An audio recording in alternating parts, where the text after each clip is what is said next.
پس آپ صبر کیجئے اس پر جو وہ کہتے ہیں، یعنی آپ کے مخالفین، اور سورج کے طلوع اور غروب ہونے سے قبل اپنے رب کی حمد کے ساتھ تسبیح کیجئے، اور رات کے اوقات میں اور سجدوں کے بعد بھی اس کی تسبیح کیجئے، یعنی نماز کے بعد بھی اللہ تعالی کی تسبیح بیان کیجئے۔ یہاں پر جو خطاب ہے وہ نبی صلی اللہ علیہ وسلم سے ہے، فاصبر علی ما یقولون، یعنی آپ کے دشمن یہ مشرکین آپ کے خلاف جو باتیں کرتے ہیں ان کی باتوں پر آپ صبر کیجئے، جو آپ کو جھٹلا رہے ہیں، جو آپ کو دھمکیاں دے رہے ہیں، جو آپ کے خلاف سازشیں کر رہے ہیں، اس کا جواب آپ صبر کے ساتھ دیجئے، اور اس کے برعکس آپ اپنا تعلق اللہ تعالی سے زیادہ مضبوط کر لیجئے۔ یعنی کتنی خوبصورت تعلیم ہے ہمارے دین کی کہ جب لوگ مخالفت کریں تو بجائے اس کے کہ ان سے الجھنا شروع کر دیں اور ان کی باتوں کا جواب دینے لگیں اور خود کو ڈیفینڈ کرنا شروع کر دیں، کرنے کا کام کیا ہے کہ ہم اللہ کی طرف توجہ کریں، رغبت کریں، دعا کریں، اللہ کی تسبیح بیان کریں، اس کی حمد بیان کریں۔ اسی لیے آگے فرمایا وَسَبِّحْ بِحَمْدِ رَبِّكَ، اور اپنے رب کی حمد کے ساتھ اس کی تسبیح بیان کریں، یعنی اللہ سبحانہ وتعالیٰ کو ان باتوں سے پاک قرار دیں جو باتیں یہ مشرکین اللہ سبحانہ وتعالیٰ سے منسوب کرتے ہیں، اور اس کے ساتھ ساتھ اللہ سبحانہ وتعالیٰ کی شان بلند کریں، اس کی تعریف بیان کریں، اس کی ایسی صفات بیان کریں جو اس کے شایان شان ہیں، اور یہ نفی اور اس بات دونوں مل کر اللہ کے کمال کو ثابت کرتے ہیں۔ اور یہاں تسبیح سے مراد یا تو ظاہری تسبیح ہے یعنی اللہ تعالیٰ کی پاکی بیان کرنا، یا پھر اس سے مراد نماز ہے، یعنی جب لوگوں کی باتیں تکلیف دے تو آپ اللہ سے نماز کے ذریعے مدد مانگے، فاستعینوا بالصبر والصلاۃ۔ اور پھر قبل طلوع الشمس سے مراد فجر کی نماز جو سورج طلوع ہونے سے پہلے ہوتی ہے، اور قبل الغروب سے مراد ظہر اور عصر کی نمازیں ہیں۔ وَمِنَ اللَّيْلِ فَسَبِّحْهُ، اس سے مراد رات کی نماز یعنی عشاء اور تہجد کی نماز ہے، اور مغرب بھی رات کا ہی ایک حصہ ہو جاتا ہے کیونکہ سورج غروب ہو چکا ہوتا ہے۔ یعنی ان تمام احوال میں اللہ تعالیٰ کی تسبیح بیان کریں، اور تسبیح سے مراد یعنی سورج کے طلوع ہونے اور غروب ہونے سے پہلے جو تسبیحات ہمیں بتائی گئی ہیں وہ پڑھیں، اور اگر اس سے مراد نماز ہے تو پھر اس سے مراد نماز میں اللہ کا ذکر، اور اس کے علاوہ وَأَدْبَارَ السُّجُودِ، اور سجدوں کے بعد بھی۔ ایک معنی اس کا یہ ہے کہ نماز کے بعد کی تسبیحات کا اہتمام کیا جائے۔ بہت سے لوگوں کو دیکھا گیا وہ نماز پڑھتے بس اٹھ جاتے ہیں، تسبیح نہیں کرتے، جبکہ یہاں اللہ سبحانہ وتعالیٰ خاص طور پر حکم دے رہے ہیں کہ نماز کے بعد تسبیح بیٹھ کر کرنی چاہیے، یہ نماز کے بعد کا ذکر ہے۔ مجاہد ابن عباس سے روایت کرتے ہیں کہ اللہ تعالیٰ نے آپ صلی اللہ علیہ وسلم کو تمام نمازوں کے بعد تسبیح پڑھنے کا حکم دیا ہے، اور وہ اس آیت کی تشریح کر رہے تھے وہ ادبار السجود کی۔ مجاہد کہتے ہیں اس سے مراد فرض نماز کے بعد تسبیح کرنا ہے، تو یہ نوٹ کر لیجئے کہ ساری نماز مکمل کرنے کے بعد نہیں بلکہ فرض نماز پڑھنے کے بعد تسبیح کریں۔ دوسرا معنی اس کا کیا کیا گیا ہے کہ فرض نماز کے بعد نفل نماز بھی پڑھیں، کیونکہ صبح عربی میں نفل نماز کے لیے بھی آتا ہے، یعنی فرض نماز کے بعد نفلی نماز بھی ادا کریں۔ اور تیسرا معنی اس کا کیا گیا ہے کہ مغرب کی نماز کے بعد 2 رکعت بھی پڑھیں، یعنی ان کو بھی تسبیح کا نام دیا گیا ہے۔ اسی طرح سورۃ الطور میں اللہ تعالیٰ فرماتے ہیں وَاصْبِرْ لِحُكْمِ رَبِّكَ فَإِنَّكَ بِأَعْيُنِنَا وَسَبِّحْ بِحَمْدِ رَبِّكَ حِينَ تَقُومُ وَمِنَ اللَّيْلِ فَسَبِّحْهُ وَإِدْبَارَ النُّجُومِ۔ اور آپ اپنے رب کے حکم کے آنے تک صبر کیجئے، پس بے شک آپ ہماری نگاہوں کے سامنے ہیں، اور جس وقت آپ کھڑے ہوتے ہیں آپ اپنے رب کی حمد کے ساتھ تسبیح کیجئے، اور رات کو بھی اور ستاروں کے پلٹنے کے بعد بھی اس کی تسبیح کیجئے۔ یہاں بھی نبی صلی اللہ علیہ وسلم کو صبر کا حکم دیا گیا ہے کہ آپ اپنے رب کا حکم آنے تک صبر کرتے رہیں۔ فَإِنَّكَ بِأَعْيُنِنَا، آپ ہماری نگاہوں کے سامنے ہیں، آپ ہماری توجہ میں ہیں، ہماری نظروں میں ہیں، ہمارے علم میں ہیں، آپ ہماری حفاظت میں ہیں، یعنی عربی کے محاورے کے مطابق کوئی نگاہوں میں ہو کا مطلب یہ کہ ہم اس کی نگرانی کر رہے ہیں، حفاظت کر رہے ہیں. جیسے موسیٰ علیہ السلام کے بارے میں اللہ تعالیٰ نے فرمایا وَلِتُصْنَعَ عَلَىٰ عَيْنِي، تاکہ آپ کی پرورش میری آنکھوں کے سامنے کی جائے، یعنی میری حفاظت اور حراست کے ساتھ. اور وَسَبِّحْ بِحَمْدِ رَبِّكَ حِينَ تَقُومُ، اس کا معنی ہے کہ جب آپ مجلس سے اٹھیں تو تسبیح کریں، جب نیند سے اٹھیں تو تسبیح کریں، جب نماز کے لیے اٹھیں تو تسبیح کریں، اور نماز میں بھی تسبیح کریں. اور اسی طرح تسبیح کے دو اور معنی بھی کیے گئے ہیں کہ رکوع اور سجدوں میں تسبیح کریں، اور پھر دعائے استفتاح میں تسبیح کریں، سبحانک اللہم و بحمدک، یہاں بھی تسبیح ہے. تو آپ دیکھ رہے ہیں کہ ہم دن میں کتنی بار اللہ سبحانہ و تعالیٰ کی تسبیح بیان کرتے ہیں. وَمِنَ اللَّيْلِ فَسَبِّحْ، رات میں بھی تسبیح کریں، اور اس سے مراد رات کی نماز، رات کی تسبیح ہے. جیسے بیڈ پہ جاتے ہوئے تسبیحات فاطمہ نبی صلی اللہ علیہ وسلم نے حضرت فاطمہ کو سکھائی تھی تاکہ ان کی تھکاوٹ دور ہو جائے. نماز کے علاوہ بھی تسبیح کرتے رہنا چاہیے. ادبار النجوم کے بھی 3 معنی ہیں. ایک معنی کیا گیا ہے فجر سے پہلے کی 2 رکعتیں پڑھنا. نبی صلی اللہ علیہ وسلم یہ رکعتیں نہ سفر میں چھوڑتے تھے نہ گھر میں، کبھی بھی آپ نے یہ سنت نماز نہیں چھوڑی. اور پھر اسی طرح اس سے مراد فجر کی 2 رکعات بھی لی گئی، اور نماز کے بعد کی تسبیح بھی مراد ہے. ان دونوں آیات سے پتہ چلتا ہے کہ نماز کے بعد بھی ذکر کرنے کی اہمیت اور ضرورت ہے، جس سے بہت سے لوگ غافل ہوتے ہیں. قرآن مجید میں اللہ تعالیٰ فرماتے ہیں فَإِذَا قَضَيْتُمُ الصَّلَاةَ فَاذْكُرُوا اللَّهَ قِيَامًا وَقُعُودًا وَعَلَى جُنُوبِكُمْ، پھر جب تم نماز پوری کر چکو تو اللہ کو کھڑے، بیٹھے اور اپنے پہلوؤں پر لیٹے ہوئے یاد کرو. یعنی بعض اوقات ایسا ہوتا ہے کہ آپ نماز پڑھ لیتے ہیں اور پھر سمجھتے ہیں کہ ہم اللہ کے ذکر سے فارغ ہو گئے اور اب ہم دنیا کے کام میں لگ جائیں. ہاں، دنیا کے کام 2-3 طرح سے ہی ہوتے ہیں. یا کھڑے ہو کے کوئی کام ہو رہا تھا، آپ کچن میں چلے جاتے ہیں، کوکنگ کر رہے ہیں، آپ اپنا ذکر جاری رکھیں. یا پھر آپ بیٹھ گئے ہیں اور بیٹھ کے کوئی کام کر رہے ہیں، تسبیح جاری رکھیں، ذکر جاری رکھیں. اور اسی طرح اگر آپ لیٹ گئے آرام کرنے کے لیے تو بھی ذکر جاری رکھیں. یعنی ہر حال میں اللہ تعالیٰ کا ذکر کرتے رہیں. اسی طرح سورہ جمعہ میں اللہ تعالیٰ فرماتے ہیں فَإِذَا قُضِيَتِ الصَّلَاةُ فَانتَشِرُوا فِي الْأَرْضِ وَابْتَغُوا مِن فَضْلِ اللَّهِ وَاذْكُرُوا اللَّهَ كَثِيرًا لَعَلَّكُمْ تُفْلِحُونَ. پھر جب نماز پوری کر لی جائے تو زمین میں پھیل جاؤ اور اللہ کے فضل سے تلاش کرو، یعنی اپنے دنیا کا کام کاروبار کرو اور اللہ کو بہت یاد کرو. یعنی اپنے بزنس آورز میں بھی، اپنی جاب پر بھی اللہ کو نہیں بھولنا. کیوں؟ لعلکم تفلحون، تاکہ تم فلاح پاؤ، کامیاب ہو جاؤ.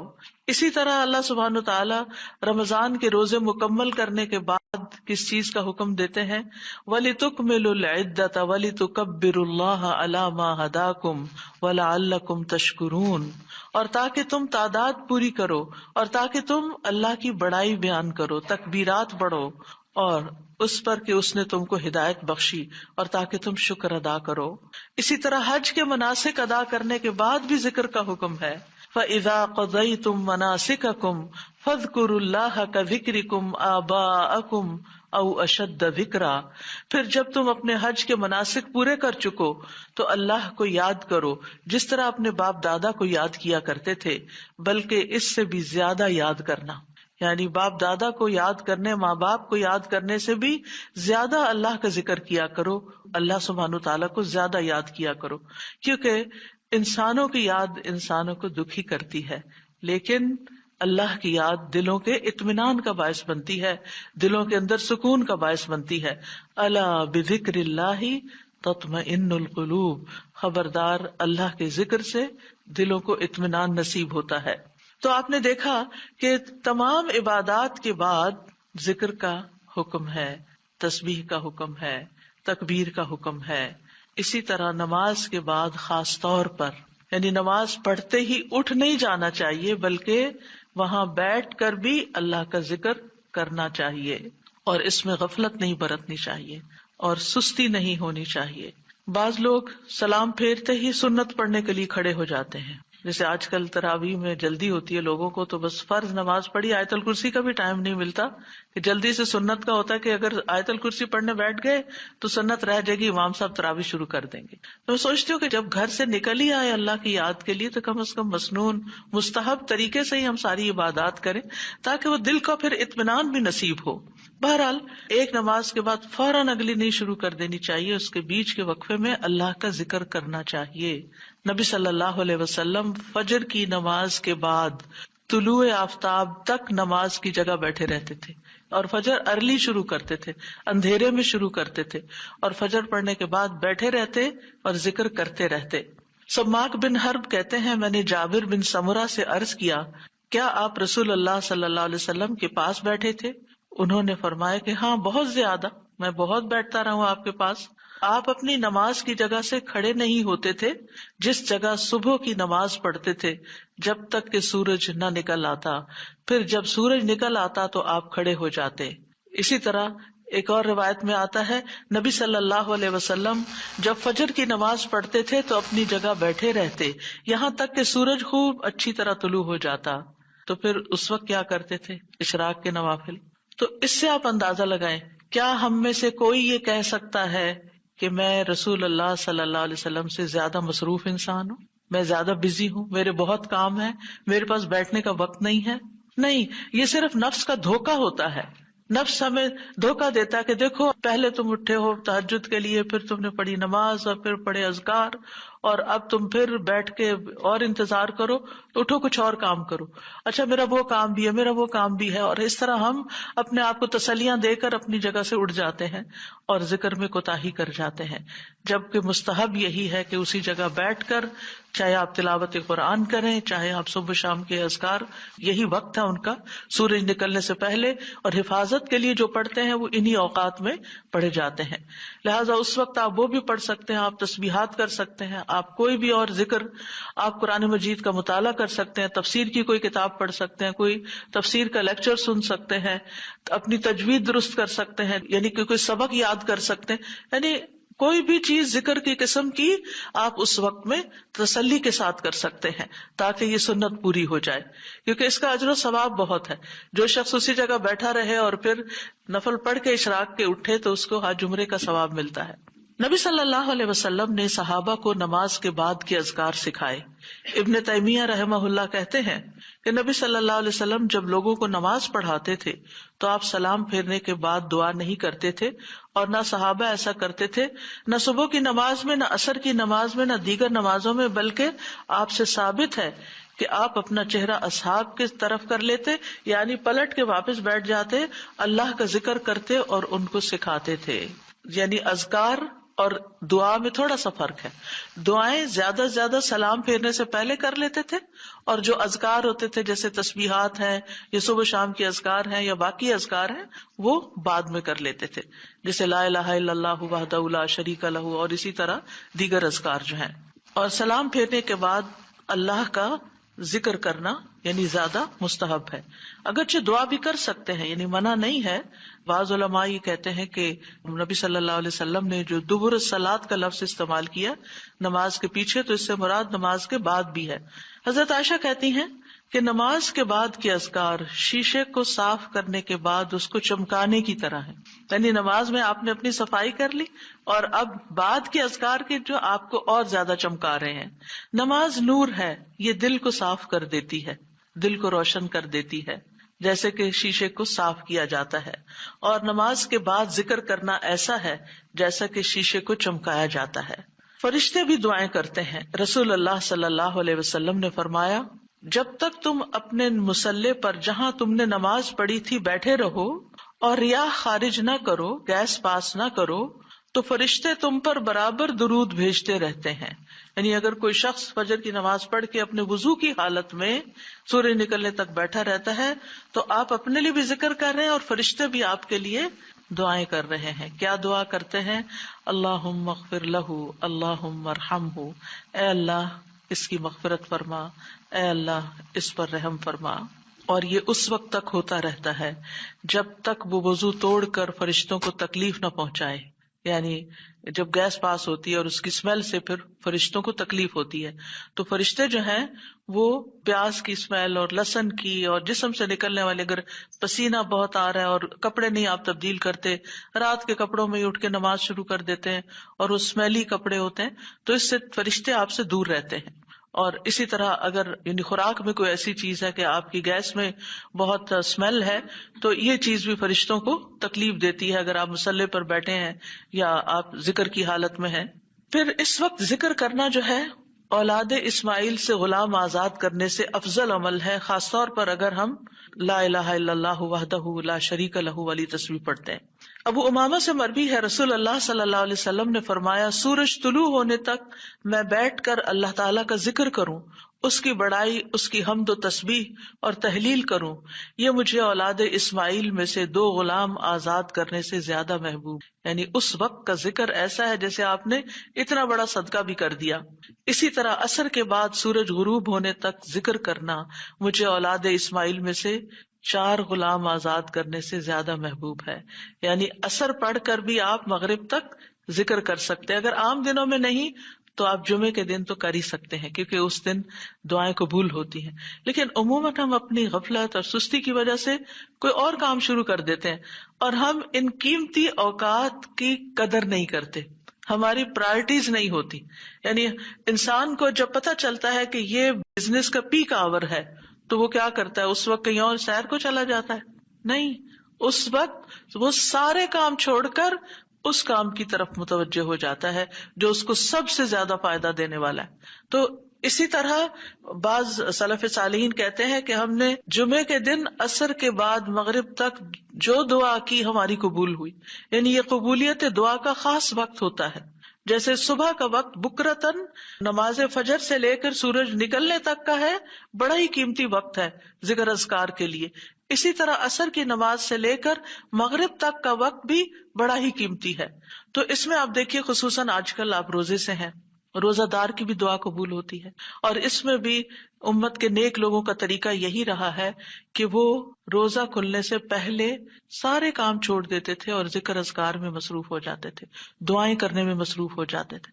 تو آپ بھی اپنے لیے کچھ پلان اس طرح کریں کہ جمعے کا دن اور ہم کم از کم رمضان کا مہینہ عصر کا وقت جو ہے اس سے پہلے اپنے کام ختم کر کے مصلی پہ بیٹھے یا کرسی پہ بیٹھے یا لیٹنا چاہتے تو لیٹ جائیں، کیونکہ پہلی آیت یہی بتائی گئی تھی نا کہ آپ کھڑے یا بیٹھے یا لیٹے ہر حال میں اللہ کا ذکر کر سکتے ہیں. الذین یذکرون اللہ قیاما وقعودا وعلی جنوبہم، وہ جو اللہ کا ذکر کرتے ہیں کھڑے، بیٹھے اور لیٹے، جس بھی پوزیشن میں آپ کرنا چاہیں آپ ذکر کر سکتے ہیں. اور اس میں تسبیح کیجیے، حمد و ثنا کیجیے اللہ تعالیٰ کی اور دعائیں مانگیے. اور الحمدللہ ہمارے پاس کتابوں کی شکل میں دعاؤں کا اتنا پیارا ذخیرہ ہے جو مسنون اوتھینٹک دعائیں قرآن و سنت سے ہم نے جمع کی ہیں. اگر زبانی یاد ہے تو بہت ہی اچھا کہ دل لگا کے زبانی پڑھے، اور اگر زبانی یاد نہیں تو ان کو کھول لیجیے اور پڑھنا شروع کر دیجیے. اور صرف پڑھتے نہ جائیں، اس وقت کوئی قرات کا وقت نہیں ہے، یہ مانگنے کا وقت ہے. دیکھ دیکھ کر اس طرح پڑھیں دعا کو جیسے آپ مانگ رہے ہیں اللہ تعالیٰ سے. تو انشاءاللہ آپ کے دین، دنیا، آخرت کے سارے مسائل حل ہوں گے اور ایک پرامن پرسکون زندگی بسر کریں گے اگر ان اوقات کی آپ قدر کر لیں. کیونکہ جو قبولیت کے اوقات ہیں ان کو گنوانا نہیں چاہیے، ان کو ہاتھ سے جانے نہیں دینا چاہیے. آپ صبح فجر کے وقت مثلا اگر رمضان میں ہر روز 1 سپارہ پڑھتے ہیں، آدھا سپارہ فجر کے بعد پڑھ لیں، آدھا سپارہ عصر کے بعد پڑھ لیں.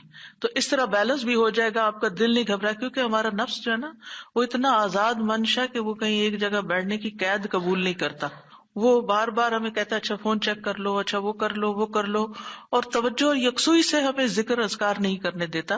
تو اس کو ٹیم کرنے میں، اس کو ڈسپلن کرنے میں وقت لگے گا. لیکن ونس ایک دفعہ آپ عادی ہو گئے، آپ نے اس گھوڑے کو قابو کر لیا، آپ نے اس کو بٹھا لیا. جیسے بچے کو بٹھانے میں مشکل ہوتی ہے لیکن جب بیٹھ جاتے پھر بیٹھ جاتے ہیں. تو پھر انشاءاللہ آپ دیکھیں گے کہ آپ کے لیے یہ گھڑیاں بڑی پر لذت ہو جائیں گی. آپ ان گھڑیوں کو انجوائے کریں گے. آپ کا اور زیادہ دل چاہے گا کہ کاش یہ اور لمبی ہو جائے.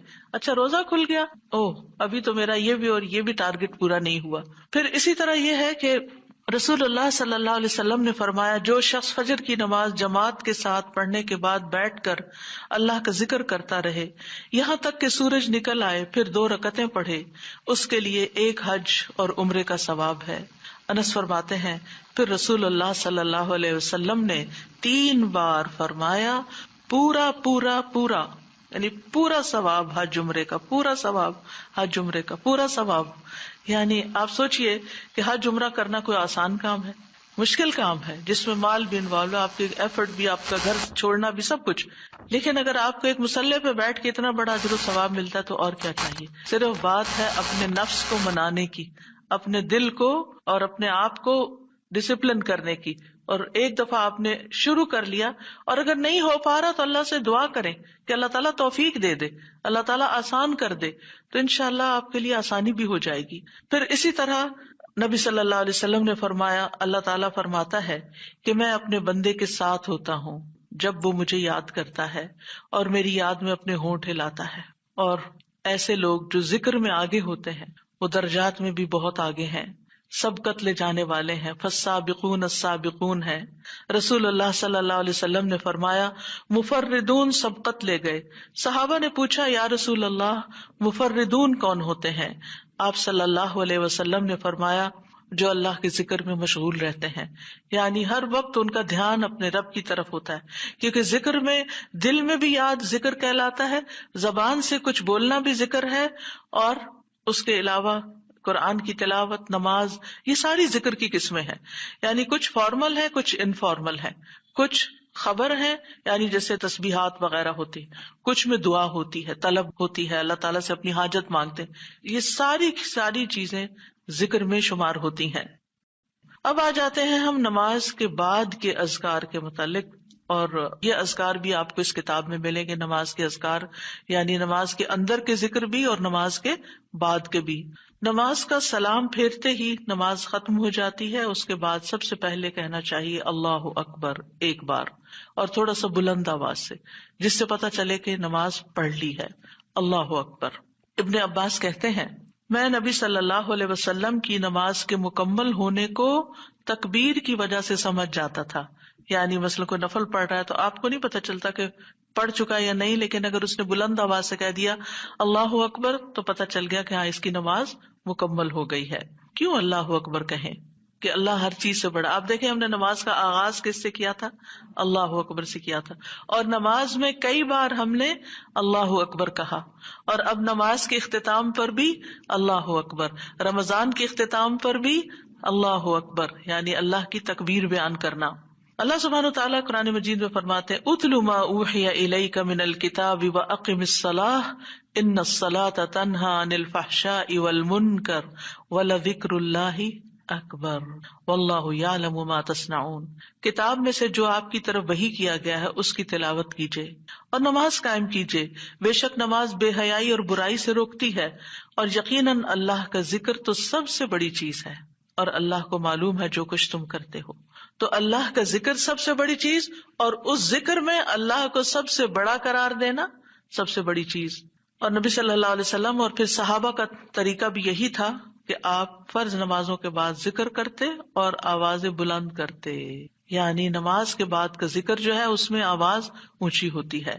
ابن عباس اس بات سے معلوم کر لیتے کہ لوگوں نے سلام پھیر لیا ہے کیونکہ وہ ان کے ذکر کی آواز سنتے تھے۔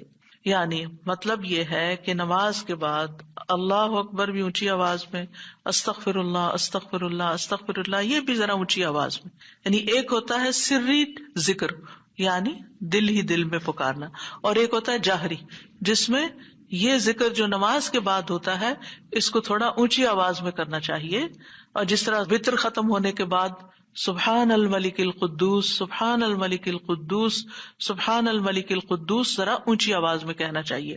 تو نبی صلی اللہ علیہ وسلم اس ذکر کو ہمیشہ اونچی آواز میں کرتے تھے، ٹھیک ہے، یعنی آپ کی اقتداء، آپ کی پیروی ہر معاملے میں یہ عبادت کے درجات کو بڑھا دیتی ہے۔ اور اس میں ہم یہ بھی دیکھتے ہیں کہ صحابہ کرام جو تھے وہ نبی صلی اللہ علیہ وسلم کی صرف سنت کو نہیں، سیرت کو بھی آگے بیان کرتے تھے کہ آپ نے کوئی کام کیا اور کس طریقے سے کیا، مثلا ذکر کیا اور کس طرح کیا، بلند آواز سے کیا یا آہستہ آواز سے کیا، بیٹھ کر کیا یا کھڑے ہو کر کیا. اور پھر آپ دیکھیے کہ نماز کے بعد اذکار جو ہیں وہ زیادہ پسندیدہ ہیں، یعنی دعاؤں کی نسبت زیادہ اذکار. ٹھیک ہے. اور پھر اسی طرح آپ دیکھیے کہ دوسرا ذکر جو آپ کریں گے وہ ہے استغفر اللہ 3 بار. استغفر اللہ استغفر اللہ. ثوبان کہتے ہیں رسول اللہ صلی اللہ علیہ وسلم جب اپنی نماز سے فارغ ہوتے تھے تو 3 مرتبہ استغفار فرماتے تھے، 3 بار استغفار کرتے. ولید کہتے ہیں میں نے اوزائی سے پوچھا آپ استغفار کس طرح فرمایا کرتے تھے؟ تو انہوں نے کہا آپ فرماتے تھے استغفر اللہ استغفر اللہ. اب نماز پڑھ لی ہے، استغفر اللہ کیوں؟ اس لیے کہ ہم تو نماز کا حق بھی ادا نہیں کرتے. ہمارا دھیان کہاں سے کہاں چلا جاتا ہے، ہم کئی دفعہ بھول جاتے ہیں، ہمیں سجدہ سہو کرنا تک یاد نہیں رہتا، ہمیں کچھ پتہ نہیں ہوتا ہم نے کون سی سورت پڑھی، کیا تلاوت کی. ہو سکتا ہے تلاوت میں کوئی غلطی کر دیں، ہو سکتا ہے کہ تسبیح کی جگہ کچھ اور پڑھ دیں بھول چوک کے. تو ہم نماز کے اندر بھی بہت کچھ غلط کرتے رہتے ہیں جانے انجانے. اور خاص طور پر جن لوگوں نے اپنی نماز کے پروننسیشن کی اصلاح نہیں کی وہ تو کچھ سے کچھ پڑھتے رہتے ہیں بعض اوقات. یعنی پروننسیشن صحیح نہ ہونا جو ہے وہ الفاظ کے مطلب کو ہی بدل دیتا ہے. اس لیے پہلی پرائرٹی میں کوئی ایسا ٹیچر ڈھونڈیے کہ جو آپ کی نماز سن کے اس کا پروننسیشن آپ کو ٹھیک کر دے. بہرحال نماز کے بعد استغفر اللہ استغفر اللہ. اور ایک اور چیز، نماز پڑھنے کے بعد انسان کو ایک فیلنگ ہوتی ہے کہ میں نے کچھ کیا ہے، لیکن جب انسان استغفر اللہ کہتا ہے تو اس میں عاجزی کا اظہار ہوتا ہے کہ اللہ تیرا حق ادا نہیں کیا، مجھے ابھی بھی گناہوں کی بخشش کی ضرورت ہے. اور آپ دیکھیے کہ یہ الفاظ نبی صلی اللہ علیہ وسلم ادا کرتے تھے جن کے اگلے پچھلے سارے گناہ معاف کر دیے گئے تھے. تو جو شخص نماز کے بعد استغفار پڑھتا ہے وہ اپنی نمازوں پر کبھی فخر غرور تکبر نہیں کر سکتا کہ میں بڑا نمازی ہوں، میں بڑا پرہیزگار ہوں، میں بڑا عبادت گزار ہوں. نہیں، وہ یہ دیکھے گا کہ میں نے حق ادا نہیں کیا، میرے سے جو کمی کوتاہی ہوئی ہے اللہ تعالیٰ اس کو معاف کر دے. جو چیز مکمل طور پر ادا کرنی چاہیے تھی اس کو اس طرح نہیں ادا کیا، کچھ نہ کچھ کوتاہی واقع ہو گئی، تو اس بخشش کے طلب کرنے سے اللہ تعالیٰ کوتاہی سے درگزر فرما دے گا انشاءاللہ. اور ویسے بھی استغفار کرنے سے نقص یا کمی کوتاہی جو ہے اس کا ازالہ ہوتا ہے ہماری عام روزمرہ زندگی میں بھی. تیسرا ذکر، اب آپ دیکھ رہے ہیں یہ ذکر ہے، اللہ اکبر بھی ذکر ہے، استغفر اللہ بھی ذکر ہے، اور تیسرا یہ بھی ذکر ہے اللہم انت السلام ومنک السلام تبارکت ذی الجلال والاکرام. اے اللہ تو سراپا سلامتی ہے اور تجھی سے سلامتی حاصل ہوتی ہے، تو بڑی برکتوں والا ہے اے جلال و اکرام والے. یعنی استغفار کے بعد پھر فوراً بعد اللہ تعالیٰ کی تعریف اور یہ ذکر.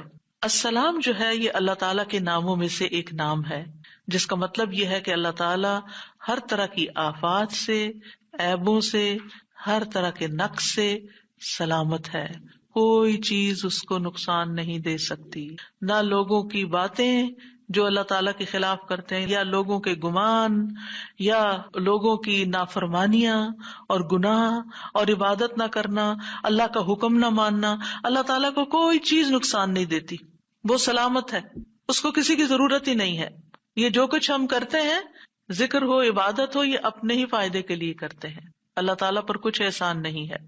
تو ہم یہ کہتے ہیں اللہم انت السلام کہ اللہ تعالیٰ آپ سراسر سلامتی ہیں اور آپ کا ہر فعل جو ہے وہ ظلم سے سلامت ہے، پاک ہے، ہر شر سے پاک ہے. آپ کی تقدیر، آپ کے فیصلے، ہر چیز سلامتی پر مبنی ہے. ومنک السلام، سلامتی تیری ہی طرف سے آتی ہے، یعنی تو ہی سلامتی دیتا ہے یا تو ہی سلامتی کو روک لیتا ہے. سلامتی کا مالک بھی تو ہی ہے، تو سلامت رکھے تو ہم سلامت ہیں. تو یہ تعلق اللہ تعالیٰ سے انسان اپنا ظاہر کرتا ہے کہ انسان اپنے رب کے بارے میں کیا سمجھتا ہے. تبارکتا، تبارکتا کا لفظ برکت سے ہے جس کا مطلب ہوتا ہے کثرت سے کسی چیز کا بڑھنا اور قائم رہنا، یعنی تیری خیرات و برکات بہت زیادہ ہیں. ذل جلال والاکرام، اے عزت اور جلال والے. جلال کا مطلب ہے عظمت، بڑائی، اور اکرام کا مطلب ہے احسان. یعنی تو اپنے بندوں کو عزت و اکرام دیتا ہے، اپنے رسولوں کو، اپنے انبیاء کو اور اپنے صالح بندوں کو تو ہی عزت اور اکرام اور برکتیں عطا کرتا ہے، ساری نعمتیں تیری ہی طرف سے ہیں. اور یہ کتنا خوبصورت ذکر ہے جو ہم ہر نماز کے بعد کرتے ہیں، یا جو نہیں کر رہے انہیں لازماً کرنا چاہیے، کہ اللہ سبحانہ وتعالیٰ سے ہم اپنے اچھے گمان کا اظہار کرتے ہیں اور ایک طرح سے انڈائریکٹلی سلامتی اور برکت طلب بھی کرتے ہیں.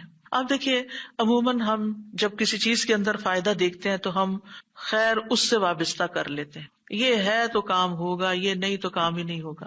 مثلاً آپ کوئی قلم خریدتے ہیں اور اس سے لکھنا شروع کرتے ہیں اور آپ کو اچھا لگتا ہے، یا آپ اس سے جو لکھنا چاہتے تھے آرٹیکل یا کوئی چیز یا نوٹس اپنے تو بڑے اچھے لکھ پاتے ہیں، تو آپ کہنے لگتے ہیں یہ قلم بڑا مبارک ہے.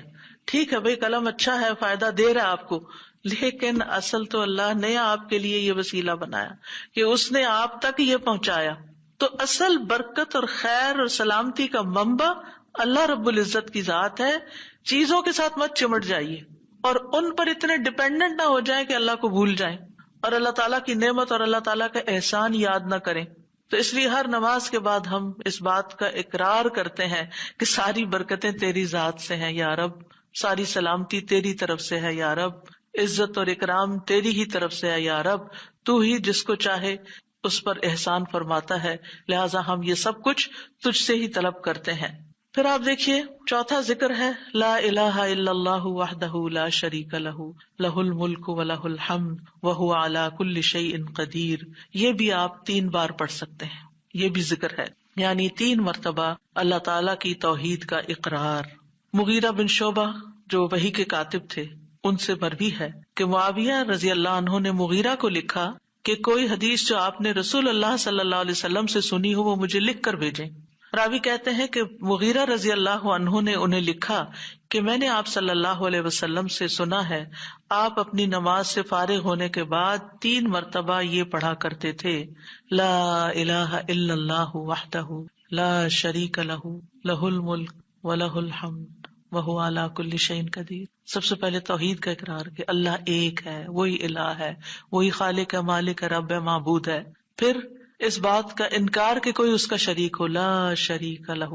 اور پھر لہ الملک، بادشاہت بھی اسی کی ہے، معبود بھی وہی ہے، بادشاہ بھی وہی ہے، اور ایسا بادشاہ ہے ولہ الحمد کہ اس کی تعریف ہے.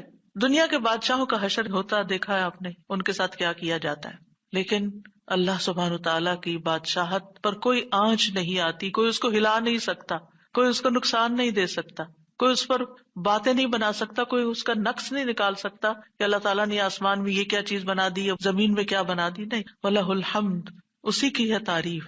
یعنی ایسا بادشاہ کہ جو قابل تعریف ہے، اور ایسا بادشاہ کہ وَهُوَ عَلَى كُلِّ شَيْءٍ قَدِيرٌ. دنیا کے بادشاہ انتہائی بس لاچار ہوتے ہیں، ان کے ہاتھ میں کچھ نہیں ہوتا، وہ انسانوں کے محتاج ہوتے ہیں، انسانوں کی خدمت کے، انسانوں کی مدد کے، انسانوں کے مال کے محتاج ہوتے ہیں. یہ بادشاہت کیا بادشاہت ہے جس کی ساری ڈیپینڈنسی لوگوں کے اوپر ہے.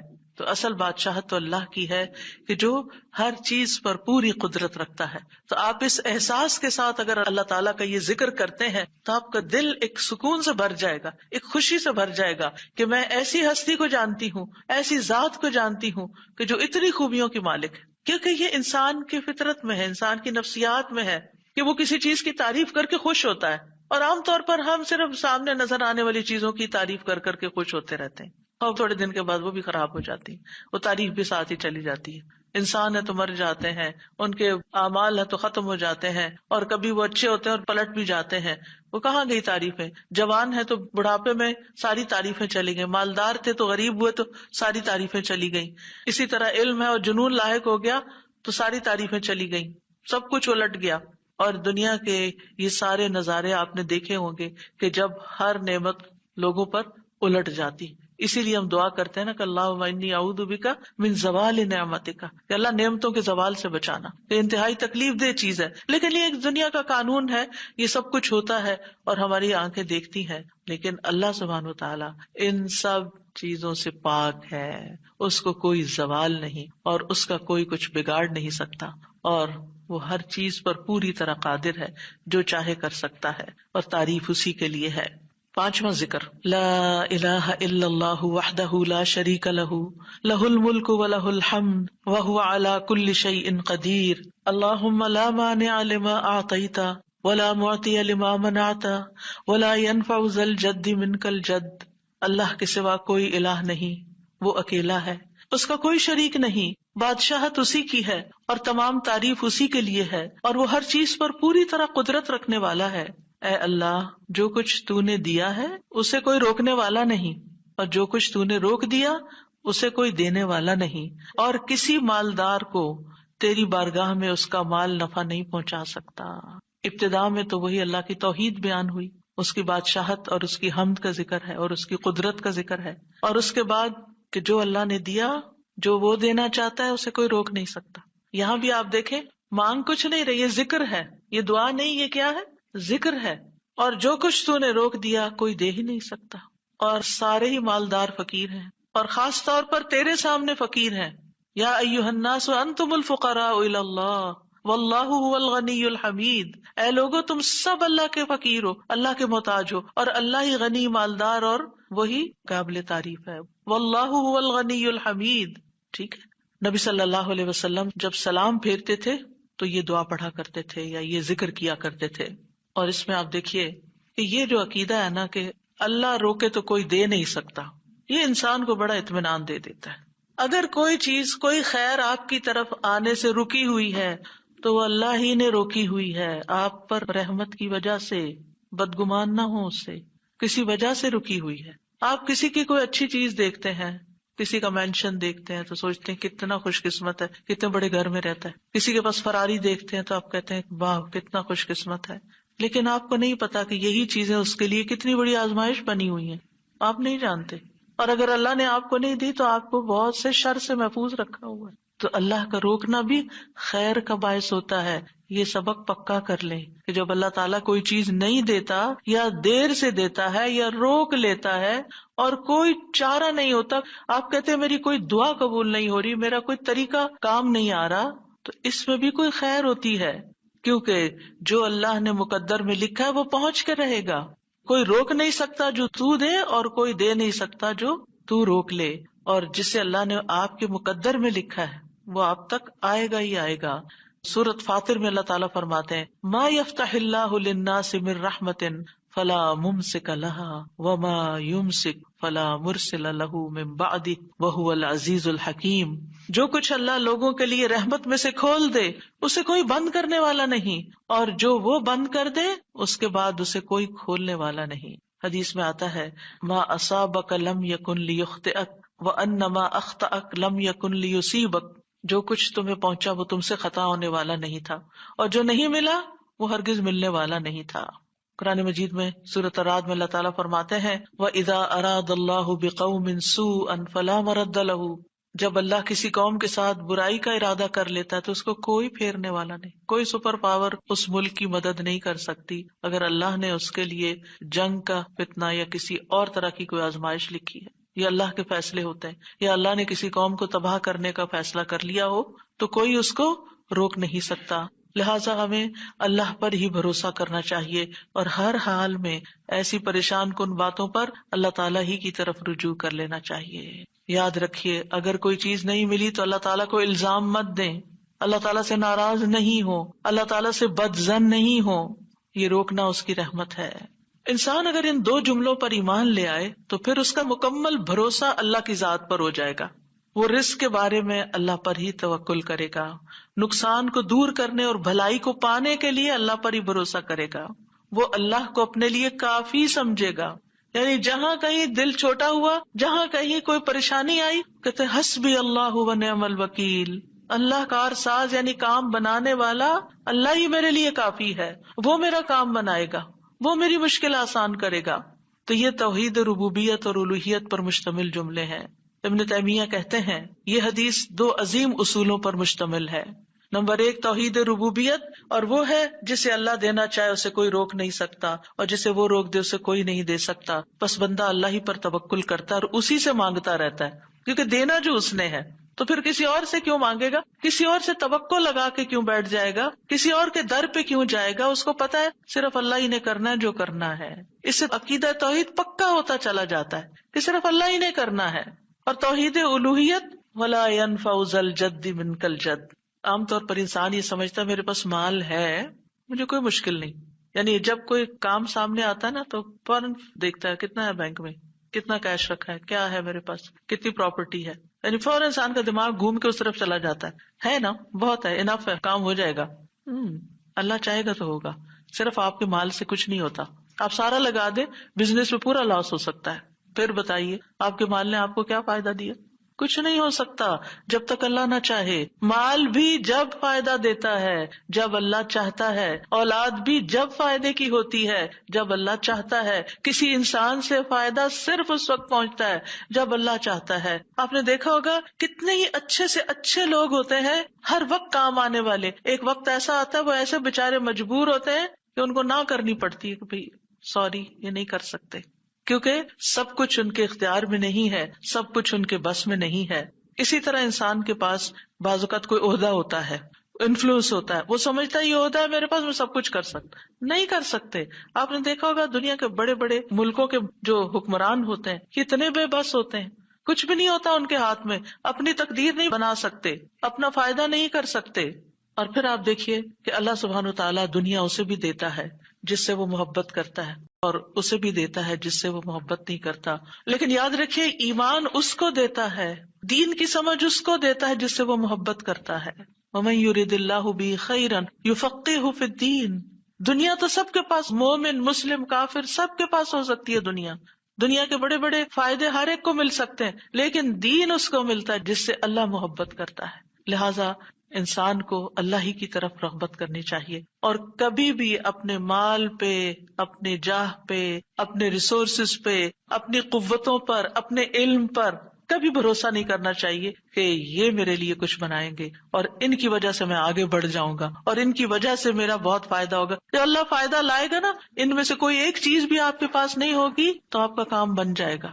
اور اگر فائدہ نہیں دینا نا اللہ نے ان ساری چیزوں کے ہوتے ہوئے، کئی دفعہ لوگ کہتے ہیں نا ہر چیز ہے میرے پاس لیکن پھر بھی میرا یہ مسئلہ حل نہیں ہوتا، معلوم نہیں کیوں رکاوٹ آ گئی، اور پھر وہ غلط سوچنا شروع کر دیتے ہیں فلاں کی بندش ہے، فلاں کی نظر ہے، فلاں نے یہ کر دیا۔ نہیں، نفع اور نقصان دونوں اللہ کے ہاتھ میں، نہ کسی کی نظر آپ کو نقصان دے سکتی ہے، نہ کسی کا جادو آپ کو نقصان دے سکتا، نہ کسی کا حسد آپ کو نقصان دے سکتا ہے اگر اللہ نہ چاہے۔ لہٰذا اسی سے دعا کرتے رہیں، اور جو پروٹیکشن کی دعائیں اس نے سکھائی ہیں وہ پڑھتے رہیں، اور باقی بھروسہ اللہ کی ذات پر کریں۔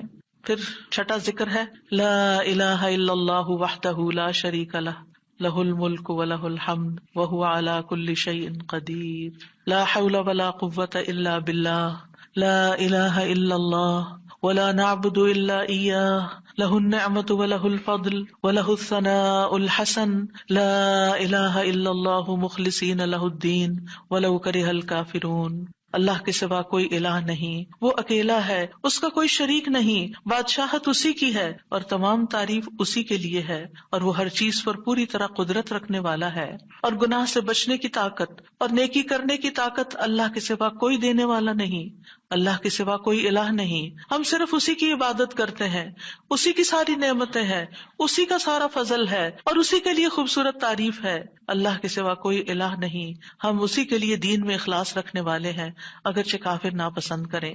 ابن زبیر سلام پھیر کر ہر نماز کے بعد یہ کہتے، اور راوی کہتے ہیں کہ انہوں نے کہا کہ رسول اللہ صلی اللہ علیہ وسلم ہر نماز کے بعد ان کلمات کے ساتھ تحلیل کیا کرتے تھے، یعنی اللہ تعالیٰ کی حمد و ثنا بیان کرتے تھے۔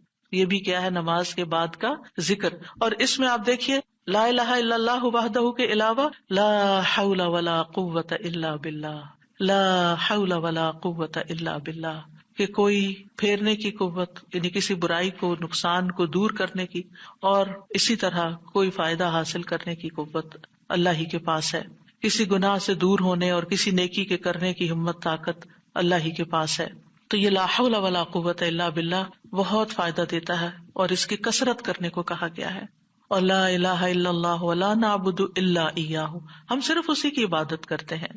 لہ النعمت ولہ الفضل وَلَهُ الثَّنَاءُ الْحَسَنُ، نعمت بھی اور فضل بھی اور اچھی تعریف سب اللہ ہی کے لیے ہے، اور ہم مخلص ہو کر اللہ کی عبادت کرتے ہیں، مخلصین لہ الدین، لا الہ الا اللہ وَلَوْ كَرِهَ الْكَافِرُونَ، اگرچہ کافر ناپسند کریں، ان کو ہماری توحید اچھی نہ لگے، لیکن پھر بھی ہم صرف ایک اللہ ہی کو مانتے ہیں۔ ساتویں چیز ہے تسبیحات، سبحان اللہ 33 بار، الحمدللہ 33 بار اور اللہ اکبر 33 بار، اور 34ویں بار لا الہ الا اللہ وحدہ لا شریک لہ لہ الملک ولہ الحمد وہو علی کل شیء قدیر۔ ہر نماز کے بعد ان تسبیحات کو پڑھنے کی فضیلت کیا ہے؟ ابو ہریرہ کہتے ہیں رسول اللہ صلی اللہ علیہ وسلم نے فرمایا، جس آدمی نے ہر نماز کے بعد 33 مرتبہ سبحان اللہ، 33 مرتبہ الحمدللہ اور 33 مرتبہ اللہ اکبر کہا تو یہ 99 کلمات ہو گئے، اور 100 کا عدد پورے کرنے کے لیے لا الہ الا اللہ وحدہ لا شریک لہ یہ ذکر کر لیا تو اس کے سارے گناہ معاف کر دیے جائیں گے، چاہے وہ سمندر کی جھاگ کے برابر ہوں۔ یعنی 100 کا عدد پورا کرنے کے لیے کیا پڑھنا ہے؟ لا الہ الا اللہ وحدہ لا شریک لہ لہ الملک ولہ الحمد وہو علی کل شیء قدیر۔ رسول اللہ صلی اللہ علیہ وسلم نے فرمایا، ہر نماز کے بعد کچھ ایسے اذکار ہیں جن کو پڑھنے والا یا جن کو کرنے والا کبھی محروم نہیں ہوتا، جن میں سے سبحان اللہ 33 بار، الحمدللہ 33 بار اور 34 بار اللہ اکبر۔ یعنی اگر لا الہ الا اللہ پورا نہیں پڑھ سکتے تو اللہ اکبر کو 34 بار کر کے 100 کی گنتی پوری کر لیں۔ پھر اسی طرح رسول اللہ صلی اللہ علیہ وسلم کے پاس کچھ فقیر صحابہ حاضر ہوئے، کہا کہ امیر لوگ بلند درجات اور ہمیشہ رہنے والی جنت حاصل کر چکے، حالانکہ جس طرح ہم نماز پڑھتے ہیں وہ بھی پڑھتے ہیں، جیسے ہم روزے رکھتے ہیں وہ بھی رکھتے ہیں، لیکن مال و دولت کی وجہ سے انہیں ہم پر فضیلت حاصل ہے۔ اس کی وجہ یہ کہ وہ حج کرتے ہیں، عمرہ کرتے ہیں، جہاد کرتے ہیں، صدقے دیتے ہیں، اور ہم محتاجی کی وجہ سے یہ کام نہیں کر سکتے۔ آپ نے فرمایا کیا میں تمہیں ایک ایسا عمل نہ بتا دوں، اگر تم اس کی پابندی کرو گے تو جو لوگ تم سے آگے بڑھ چکے ہیں تم انہیں پالو گے، اور تمہارے مرتبے تک کوئی نہیں پہنچ سکتا، اور تم اپنے سامنے موجود لوگوں میں سب سے بہتر ہو جاؤ گے، سوائے ان کے جو یہی عمل شروع کر دیں۔ ہر نماز کے بعد 33 بار سبحان اللہ، 33 بار الحمدللہ، 33 بار اللہ اکبر، اور پھر 34ویں بار تو وہ ذکر آپ کو بتا ہی دیا گیا۔ اور اگر آپ 33 بار نہ پڑھ سکیں تو 10 بار سبحان اللہ، 10 بار الحمدللہ اور 10 بار اللہ اکبر پڑھ لیا کریں۔ یعنی اگر جلدی ہے تو پھر 10 بار بھی پڑھ سکتے ہیں۔ نبی صلی اللہ علیہ وسلم نے فرمایا 2 عمل ایسے ہیں اگر کوئی مسلمان بندہ ان کی پابندی کر لے تو جنت میں داخل ہوگا، اور وہ بہت آسان ہے مگر ان پر عمل کرنے والے بڑے کم ہیں۔ وہ کیا ہیں؟ ہر نماز کے بعد 10 بار سبحان اللہ، 10 بار الحمدللہ، 10 بار اللہ اکبر۔ فرمایا زبان کی ادائیگی کے اعتبار سے تو 150 بار ہے، یعنی 5 نمازوں میں 10 بار، اور ترازو میں 1500 ہوں گے۔ اور جب سونے لگے تو 34 بار اللہ اکبر، 33 بار الحمدللہ اور 33 بار سبحان اللہ کہے۔ زبانی طور پر تو یہ 100 ہے مگر میزان میں یہ تسبیحات 1000 ہوں گی۔ اور وہ کہتے ہیں یقیناً میں نے رسول اللہ صلی اللہ علیہ وسلم کو دیکھا، آپ انہیں اپنے ہاتھ سے شمار کرتے تھے، اور پھر کہتے ہیں دائیں ہاتھ سے تو کرنے کا طریقہ کیا ہے؟ 3 دفعہ اوپر کو جائیے سبحان اللہ سبحان اللہ سبحان اللہ، اور 3 دفعہ نیچے کو آ جائیے سبحان اللہ سبحان اللہ سبحان اللہ۔ ایک انگلی پہ 6 بار ہو گیا، تو آپ کی 5 انگلیاں، تو 5 کو 6 دفعہ ضرب دیں تو کیا ہوتا ہے؟ 30، اور 3 دفعہ اور پڑھ لیں، اور اگر 34 ہے تو ایک اور پڑھ لیں۔ تو اس طرح ایک ہی ہاتھ پر، دائیں ہاتھ پر یہ تسبیحات آسانی سے پڑھی جا سکتی ہیں، کیونکہ ہاتھ سے تسبیح کرنا زیادہ پسندیدہ ہے۔ حضرت عبداللہ بن عمر کہتے ہیں میں نے رسول اللہ صلی اللہ علیہ وسلم کو دیکھا، آپ داہنے ہاتھ کی انگلیوں پر تسبیح کو شمار کرتے تھے، اور آپ نے صحابیات کو حکم دیا تھا کہ وہ اللہ کی تکبیر، تقدیس، تحلیل کی پابندی اختیار کریں اور اپنی انگلیوں پر شمار کریں، کیونکہ ان سے سوال ہوگا اور یہ بلوائی جائیں گی، قیامت کے دن ہاتھ بولیں گے، تو اگر ان پہ تسبیح آپ پڑھتے ہیں تو یہ بول کے بتائیں گے ہم تو اللہ کا ذکر کرتے رہے۔ 8ویں چیز ہے آیت الکرسی۔ اللہ لا الہ الا هو الحی القیوم لا تأخذہ سنۃ ولا نوم لہ ما فی السماوات وما فی الارض من ذا الذی یشفع عنده الا بإذنہ یعلم ما بین ایدیہم وما خلفہم ولا یحیطون بشیء من علمہ الا بما شاء وسع کرسیہ السماوات والارض ولا یؤودہ حفظہما وہو العلی العظیم۔ پورا اللہ کا تعارف ہے۔ اللہ وہ ہے کہ اس کے سوا کوئی معبود نہیں، وہ زندہ ہے، ہر چیز کو قائم رکھنے والا ہے، نہ اسے کچھ اونگ پکڑتی ہے اور نہ کوئی نیند، اسی کا ہے جو کچھ آسمانوں میں ہے اور جو کچھ زمین میں ہے۔ کون ہے جو اس کے پاس اس کی اجازت کے بغیر سفارش کرے؟ وہ جانتا ہے جو کچھ ان کے سامنے اور جو کچھ ان کے پیچھے ہے، اور وہ اس کے علم میں سے کسی چیز کا احاطہ نہیں کر سکتے مگر جتنا وہ چاہے۔ اس کی کرسی آسمانوں اور زمین کو سمائے ہوئے ہے، اور اسے ان دونوں کی حفاظت یعنی آسمان و زمین کی حفاظت تھکاتی نہیں، اور وہی سب سے بلند، سب سے بڑا ہے۔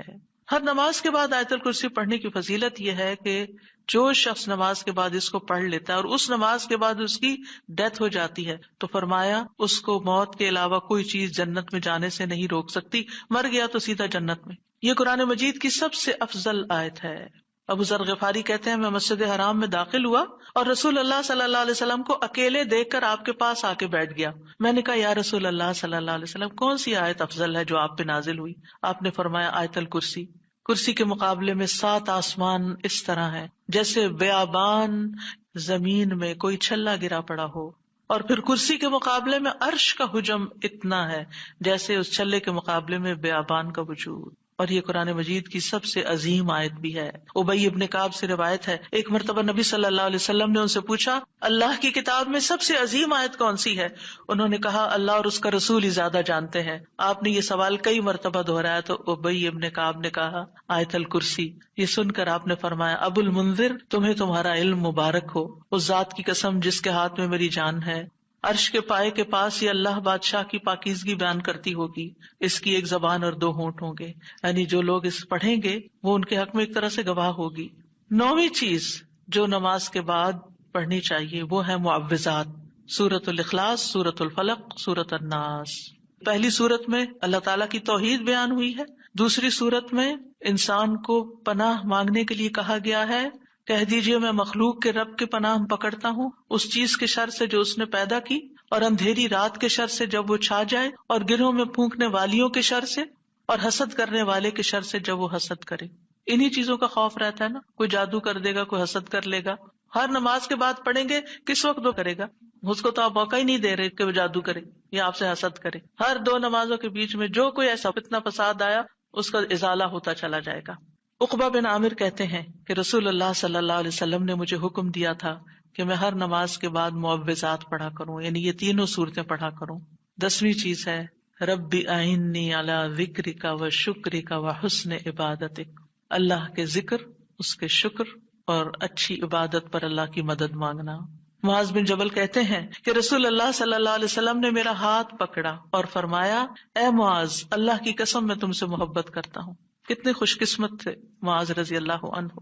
میں نے عرض کیا یا رسول اللہ صلی اللہ علیہ وسلم میں بھی آپ سے محبت کرتا ہوں۔ تو رسول اللہ صلی اللہ علیہ وسلم نے فرمایا تم پابندی سے ہر نماز میں یہ دعا مانگا کرو رب اعنی علی ذکرک و شکرک و حسن عبادتک۔ معاذ رضی اللہ عنہ جو ہیں 33 سال کی عمر میں امواس کے طاعون میں شہید ہو گئے تھے۔ He was only 33 years old۔ ان کا مقام کیا تھا؟ آپ کی بشارت کے مطابق وہ جنت میں علماء کے قائد ہوں گے، یعنی علماء امت کے جو عالم ہیں ان کو جنت کی طرف لیڈ کر رہے ہوں گے۔ کس وجہ سے آپ صلی اللہ علیہ وسلم نے ان سے محبت کا اظہار کیا؟ علم کی وجہ سے، علم کے حریص تھے اور نیکی کے کاموں میں آگے آگے، اور اتنی چھوٹی عمر میں عین جوانی کے وقت فوت بھی ہو گئے اور کتنا بڑا درجہ اور مقام پا گئے۔ ہمیں آج تک یہ سمجھ نہیں آتی کہ کون سے کام ایسے کریں کہ جس سے اللہ کی محبت ملے، جس سے اللہ کا قرب نصیب ہو، اور جس سے ہمیں رسول اللہ صلی اللہ علیہ وسلم کی محبت اور آپ کی شفاعت نصیب ہو۔ تو یہ ایک دعا ہے ان دعاؤں میں سے جو آپ نے خاص طور پر حضرت معاذ کا ہاتھ پکڑ کے قسم کھا کے محبت کا اظہار کر کے آپ کو یہ دعا سکھائی۔ چند لفظ ہیں، کیا ہمارے لیے یہ پڑھنا بھی مشکل ہے؟ پھر ہم اپنے لیے اس دنیا سے کیا کما رہے ہیں؟ اگر ہمیں اتنی بھی توفیق نہیں کہ نماز کے بعد ٹک کے یہ 4 کلمے پڑھ لیں تو پھر ہماری نمازیں کیا ہیں؟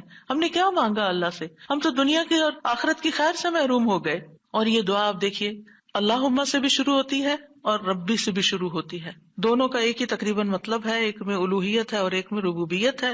یعنی میں اللہ سے درخواست کرتا ہوں کہ اے اللہ مجھے اپنے ذکر پر، اور ذکر میں قرآن، نماز، تحلیل، تسبیح، استغفار، درود، سب چیزیں شامل ہیں، اللہ مجھے توفیق دے۔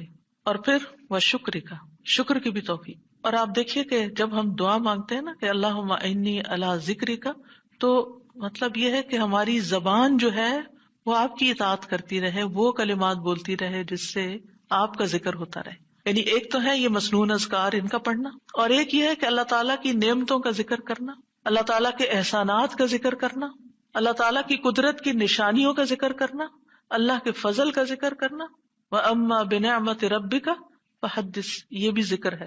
آپ اپنے بچوں کے ساتھ بات کر رہے ہیں اور اللہ تعالیٰ کے بارے میں کوئی بات کر رہے ہیں، دین کے بارے میں کوئی بات کر رہے ہیں، تو یہ بھی ذکر میں شمار ہو۔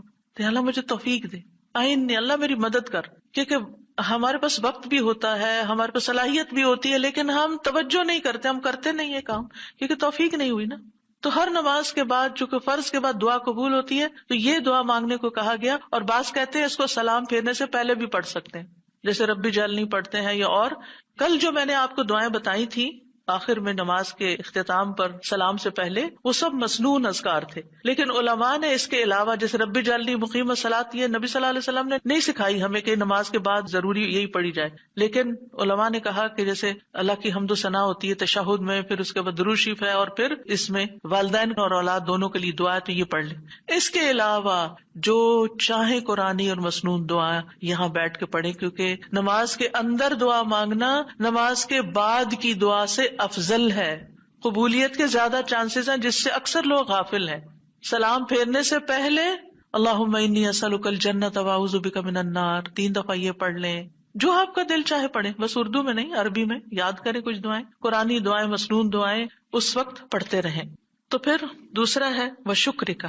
شکر کہاں سے ادا ہوتا ہے؟ زبان سے بھی ہوتا ہے، لیکن اس کا اصل مقام دل ہے، تو دل سے اٹھتا ہے. ذکر کی بات کر کے ہم نے کہا کہ یا اللہ ہماری زبان کو اپنی اطاعت کی توفیق دے، اور شکر کی بات کر کے ہم نے کہا کہ اللہ ہمارے دل کو اپنے ذکر کی توفیق دے، اپنی یاد کی توفیق دے، اور شکر ادا کرنے کی توفیق دے. یعنی میں ساری ظاہری اور باطنی نعمتوں پر اللہ کا شکر ادا کرنے کی توفیق مانگتا ہوں. یہ مطلب ہے اس دعا کا. زبان کا شکر کیا ہے کہ بندہ اللہ کی نعمتوں کا ذکر کرتا ہے، اور اعضاء سے شکر کیا ہے کہ بندہ اللہ کی اطاعت کے کام کرتا ہے. کیونکہ اللہ تعالیٰ نے آل داؤد کو کیا کہا تھا؟ اعملوا آل داؤد شکرا وقلیل من عبادی الشکور. اے داؤد کے گھر والو، شکر ادا کرنے کے لیے عمل کرو، اور میرے بندوں میں کم ہی شکر گزار ہیں. اللہ کا شکوہ ہے بندوں سے، کم ہی شکر گزار. کیوں؟ اس لیے کہ شیطان نے کہا تھا وَلَا تَجِدُ أَكْثَرَهُمْ شَاكِرِينَ، کہ انسانوں کی اکثریت کو آپ شکر کرنے والا نہیں پائیں گے. اور وَلَقَدْ صَدَّقَ إِبْلِيسُ ظَنَّهُ، ابلیس نے اپنا گمان سچ پایا کہ بندوں کو شکر سے ہٹا دیا. تو شکر کی توفیق مل جائے تو پھر شکر ادا کیا جائے. اور یہ شکر کا سلسلہ تو کہیں ختم ہوتا ہی نہیں، کیونکہ اتنی نعمتیں ہیں کہ ہم گن ہی نہیں سکتے. ابن رجب کہتے ہیں کہ دین میں یا دنیا میں اللہ کی ہر نعمت جو بندے کو حاصل ہوتی ہے، اس میں نعمت کا شکر ادا کرنے کی ضرورت ہوتی ہے. پھر جو شکر کی توفیق ملتی ہے اس پر بھی شکر ادا کرنے کی ضرورت ہے. یعنی شکر پر بھی شکر، یہ ایک اور نعمت ہے، اس میں دوبارہ شکر ادا کرنے کی ضرورت ہے. پھر دوبارہ شکر کیا تو ایک اور نعمت مل گئی، اب کیا ہے؟ ایک اور دفعہ شکر کریں. اور یہ سلسلہ ہمیشہ جاری رہتا ہے، یعنی شکر کا سلسلہ کبھی ختم نہیں ہونا چاہیے. شکر کرتے ہی چلے جائیں. وحسن عبادتک، اور اپنی خوبصورت عبادت کی توفیق عطا فرما. اور خوبصورت عبادت اسی وقت ہو سکتی ہے جب اس میں اخلاص ہو، اور نبی صلی اللہ علیہ وسلم کی اتباع ہو، اطاعت ہو. اطاعت اعضاء سے کی جاتی ہے، یعنی ہمارے اعضاء، ہاتھ پاؤں، ہمارا جسم یہ عبادت میں مشغول ہوتا ہے. بعض اوقات ہم ڈھیروں عبادت کر لیتے، ڈھیر سارے نفل پڑھ لیتے، بہت کچھ کر لیتے، لیکن اس کو کوئی کوالٹی نہیں ہوتی. یہاں یہ نہیں کہا گیا کہ کثیر عبادتک، یہاں کیا کہا گیا؟ حسن عبادتک، کہ اللہ خوبصورت عبادت کی توفیق دے. امام ابن تیمیہ کے بارے میں آتا ہے کہ جب وہ قید ہوئے تو اپنے سجدوں میں یہ دعا پڑھا کرتے تھے، اللہم اعنی علی ذکرک و شکرک و حسن عبادتک. کیونکہ اللہ کی توفیق کے بغیر ہم یہ کام نہیں کر سکتے. جس کی زندگی میں ذکر آ گیا، جس کی زندگی میں شکر آ گیا، اور جس کی زندگی میں خوبصورت عبادت آ گئی، وہ خوش قسمت ترین انسان ہے، اس کو سبھی کچھ مل گیا. اور جو ان چیزوں سے محروم ہے پھر ہر خیر سے محروم ہے، چاہے دنیا کی قارون جیسی دولت اس کے پاس کیوں نہ ہو، پوری دنیا اس کی فین ہو، اس کی تعریفیں کرے اور اس کی فدائی شدائی ہو، کوئی فائدہ نہیں ہے. ایک اور دعا ہے رب قنی عذابک یوم تبعث عبادک، اے میرے رب مجھے اس دن کے عذاب سے بچانا جس دن تو اپنے بندوں کو اٹھائے گا. 3 بار یہ دعا، اے اللہ ہمیں اس دن کے عذاب سے بچانا جس دن تو اپنے بندوں کو اٹھائے گا. 1 دفعہ بھی پڑھی جا سکتی، 3 دفعہ کی شرط نہیں ہے. برا بن عازب کہتے ہیں جب ہم رسول اللہ صلی اللہ علیہ وسلم کے پیچھے نماز پڑھتے تھے تو ہم آپ کی دائیں طرف کھڑے ہونے کو پسند کرتے تھے تاکہ آپ ہماری طرف رخ کر کے متوجہ ہوں. برا کہتے ہیں میں نے آپ کو فرماتے ہوئے سنا، یعنی آپ پلٹ رہے تھے اور کہہ رہے تھے رب قنی عذابک یوم تبعث عبادک. یہ رات کو سوتے ہوئے بھی پڑھا کریں اور نمازوں کے بعد بھی کہ اللہ اس دن کے عذاب سے بچا لینا جس دن تو بندوں کو دوبارہ پیدا کرے گا.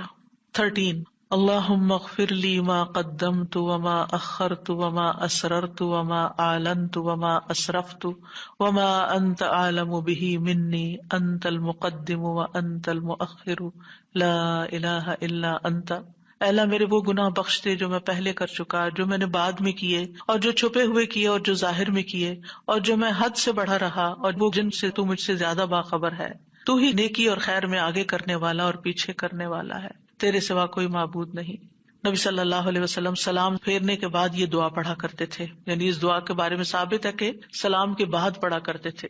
اللہم اغفر لی ما قدمت، بات یہ ہے کہ جو نیک لوگوں کی نیکیاں ہوتی ہیں وہ مقربین کے گناہ شمار ہوتے ہیں، یعنی ان کا سٹینڈرڈ اور ہائی ہوتا ہے نا، ان کی کوالٹی اور اچھی ہوتی ہے، تو اس لیے نبی صلی اللہ علیہ وسلم کے گناہ کوئی نہیں تھے کہ جس کے لیے آپ بخشش مانگتے تھے، ایک تو ہمیں سکھانے کے لیے، اور دوسرا یہ ہے کہ نیکیوں میں سے جو کم درجے کی نیکیاں ہوں ان پر بھی۔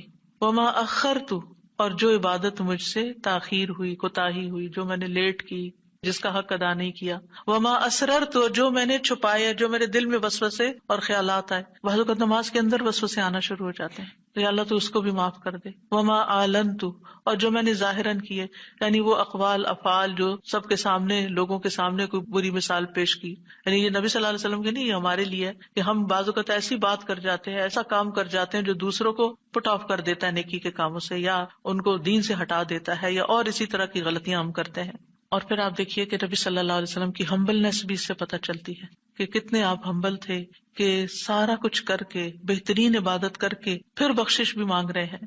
اور پھر آپ دیکھیے کہ وما اسرفت، ہر معاملے میں ہم حد سے پار ہو جاتے ہیں، خوشی میں، غم میں، بے صبری میں، ہر چیز میں۔ تو اس کی بھی دعا ہے یہ کہ اللہ جہاں بھی میں حد لمٹ کراس کر رہا ہوں، اللہ مجھے وہ کراس کی ہوئی لمٹ کے آگے جو غلط کام کیا ہے مجھ سے تو وہ بھی معاف کر دے۔ اور وما انت عالم بہ منی، اور جو تو مجھ سے زیادہ جانتا ہے، یعنی خاص کے بعد عام کا بھی ذکر ہے، یعنی میں نے تو مانگ لیا جو مجھے سمجھ آتی تھی، اب اس کے علاوہ بھی جو کچھ ہے اس کو بھی آپ معاف کر دیجیے۔ اور پھر انت المقدم و انت المؤخر، دوسرے روایت میں انت المقدم والمؤخر بھی آتا ہے، جس کو تو چاہتا ہے آگے بڑھا دیتا ہے نیکی میں، جس کو تو چاہتا ہے پیچھے کر دیتا ہے۔ یعنی یہ نہ سوچیے کہ آج میں اگر نیکیوں میں آگے ہوں تو ہمیشہ ایسے ہی رہوں گی، ہمیشہ ڈرتے رہا کریں، پیچھے بھی ہو سکتے ہیں، تو یا اللہ تو مجھے آگے ہی رکھنا، مراد یہ ہے۔ اور اگر نبی صلی اللہ علیہ وسلم کے بارے میں ہے تو آپ کی نبوت سب سے آخر میں تھی، وہ ایک پازیٹیو سینس میں ہے، انت المقدم و انت المؤخر۔ اور پھر اسی طرح یہ ہے کہ قیامت کے دن سب سے پہلے آپ اٹھائے جائیں گے، حالانکہ دنیا میں آپ کی نبوت سب سے آخر میں تھی۔ تو یہ اللہ تعالیٰ کا فیصلہ ہوتا ہے، جس چیز پر وہ چاہتا ہے اپنے بندوں کو اتارتا ہے، جس کو چاہتا ہے آگے بڑھاتا ہے، جس کو چاہتا ہے عزت دیتا ہے، جس کو چاہتا ہے ذلت دیتا ہے، اور بندوں کے ایک دوسرے پر درجات ہیں۔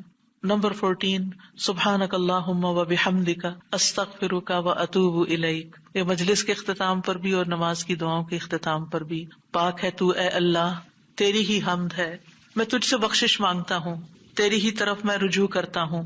یہ اچھے عمل پر مہر لگانے والے کلمات ہیں۔ حضرت عائشہ سے روایت ہے کہ رسول اللہ صلی اللہ علیہ وسلم جب کسی مجلس میں بیٹھتے یا نماز پڑھتے یا کچھ کلمات پڑھتے، حضرت عائشہ نے ان کے بارے میں پوچھا تو آپ نے فرمایا، اگر کسی شخص نے اس مجلس میں اچھی باتیں کی ہوں گی تو یہ کلمات قیامت تک ان باتوں کے لیے مہر بن جائیں گے، اور اگر اس نے اس مجلس میں کوئی فضول بات کی ہے تو یہ اس کے لیے کفارہ بن جائیں گے۔ اور اس کے دیگر روایات بھی ہیں، یعنی دیگر طرق بھی ہیں اس دعا کے۔ اور پھر ایک اور دعا، رب اغفر لی وتب علی انک انت التواب الغفور، اے اللہ تو مجھے بخش دے اور میری توبہ قبول کر، بے شک تو بہت توبہ قبول کرنے والا، بہت بخشش فرمانے والا ہے۔ فجر اور مغرب کی نماز کے بعد کا خاص ذکر، لا الہ الا اللہ وحدہ وحدہ لا شریک لہ، لہ الملک ولہ الحمد یحیی ویمیت وہو علی کل شیء قدیر۔ اللہ کے سوا کوئی الہ نہیں، وہ اکیلا ہے، اس کا کوئی شریک نہیں، بادشاہت اسی کی ہے، تمام تعریف اسی کے لیے ہے، اور وہ ہر چیز پر پوری قدرت رکھنے والا ہے۔ اور سلام کے بعد تشہد کی حالت میں اگر آپ بیٹھے بیٹھے یہ ذکر کرتے ہیں، یعنی مصلی سے اٹھنے سے پہلے یہ ذکر کرتے ہیں، تو نبی صلی اللہ علیہ وسلم نے فرمایا، جس نے نماز مغرب اور صبح کی نماز کے بعد اتحیات میں اٹھنے سے پہلے اپنی ٹانگ کو دوہرا کیے ہوئے، یعنی جس پوزیشن میں آپ بیٹھے اسی پوزیشن میں بیٹھے بیٹھے 10 بار یہ ذکر کیا، اللہ تعالیٰ اس کے لیے 10 نیکیاں لکھ لیتا ہے، 10 گناہ اس سے دور کر دیتا ہے، 10 درجے اس کے بلند کر دیتا ہے. اس کے لیے ہر بری چیز سے حفاظت، شیطان مردود سے پناہ دینے والے یہ کلمات ہوتے ہیں. کوئی گناہ سوائے شرک کے اس کو نہیں پہنچتا، اور یہ اس روز عمل میں سب لوگوں سے افضل ہوتا ہے. یعنی صبح کے وقت اگر کوئی یہ پڑھ کے اٹھتا ہے مصلی سے تو یہ سب لوگوں سے افضل ہوتا ہے، سوائے اس شخص کے جس نے اس کے برابر یا اس سے زیادہ ان کلمات کو پڑھا ہو. اور ایک اور روایت میں ہے جو یہ 10 مرتبہ مغرب کے بعد پڑھے گا، اللہ اس کی حفاظت کے لیے اسلحہ بردار فرشتے بھیجے گا جو اس کی صبح تک شیطان سے حفاظت کریں گے. اللہ تعالیٰ سے دعا ہے کہ اللہ تعالیٰ ہمارے ان اعمال کو قبول کرے اور ہمیں اس ذکر کی توفیق دے. میں یہ پڑھتے ہوئے سوچ رہی تھی کہ جو شخص یہ ساری دعائیں پڑھے نماز کے بعد، اس کے پاس فضول کام کرنے کا کون سا وقت باقی بچے گا. وآخر دعوانا ان الحمد للہ رب العالمین. سبحانک اللہم وبحمدک، اشہد ان لا الہ الا انت، استغفرک واتوب الیک. السلام علیکم ورحمۃ اللہ وبرکاتہ.